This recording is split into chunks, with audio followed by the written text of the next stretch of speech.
একটা মেয়ে পৃথিবীর সমস্ত দুঃখ কষ্ট সহ্য করতে পারে, বাট স্বামীর ইগনোর সহ্য করতে পারে না। পৃথিবীর সবাই তাকে ইগনোর করুক, ডাজেন্ট ম্যাটার। পৃথিবীর সবাই তাকে অবহেলা করুক, ডাজেন্ট ম্যাটার। বাট প্রিয় মানুষটা যখন ইগনোর করে, প্রিয় মানুষটা যখন অবহেলা করে, তখন একটা মেয়ে সবচেয়ে বড় অসহায় হয়ে।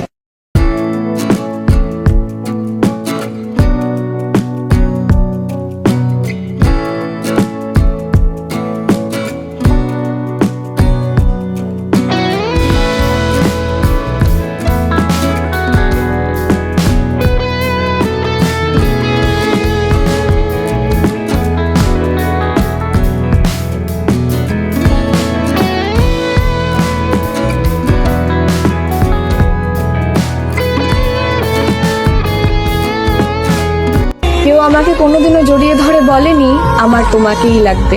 কেউ কোনোদিনও আমাকে খুব বৃষ্টির দিনে মন খারাপ করে বলেনি আমার তোমাকেই লাগবে। কেউ কখনো আমাকে মাঝরাত্রে ফোন দিয়ে বলেনি ছেড়ে যেও না, আমার তোমাকেই লাগবে।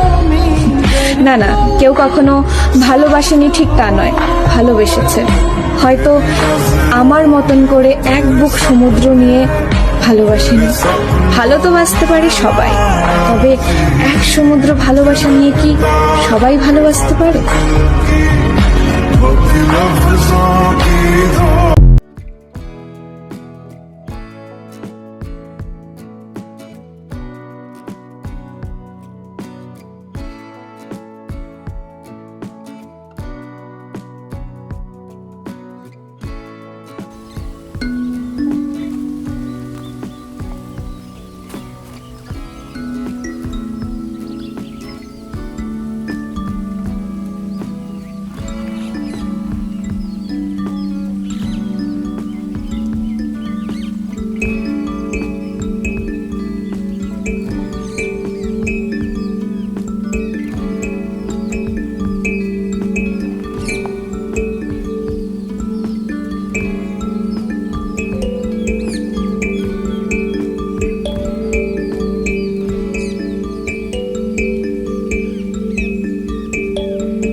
মানুষ আপনাকে কথায় আঘাত করবে, এটাই স্বাভাবিক। পরিবারে কেউ খোঁটা দেবে, বন্ধুরা কথা শোনাবে, এসবের পরেও ধৈর্য ধরতে হবে। শুনে খারাপ লাগবে, কষ্ট হবে, তবুও নিজেকে সামলে নিতে হবে। কারণ যে যত বেশি ধৈর্য ধরে সে তত বেশি শক্ত হয়। জীবনের সবচেয়ে কঠিন সময়ে যদি নিজেকে শক্ত করতে না পারেন, তাহলে আর কবে পারবেন? পরিস্থিতি ভালো হোক বা খারাপ, নিজেকে শক্ত রাখতে শিখুন। ধৈর্য না থাকলে আপনি কোনো লড়াইয়ে জিততে পারবেন না, মনে রাখবেন। চলার পথে কাঁটা থাকবে, কিন্তু কাঁটা ছাড়া যদি রাস্তা পান, তাহলে সেটা আসলে কোনো রাস্তাই হয় না। তাই যতই কষ্ট হোক, ভেঙে না পড়ে নিজেকে গড়ুন, কারণ ধৈর্যই হবে আপনার সবচেয়ে বড় শক্তি।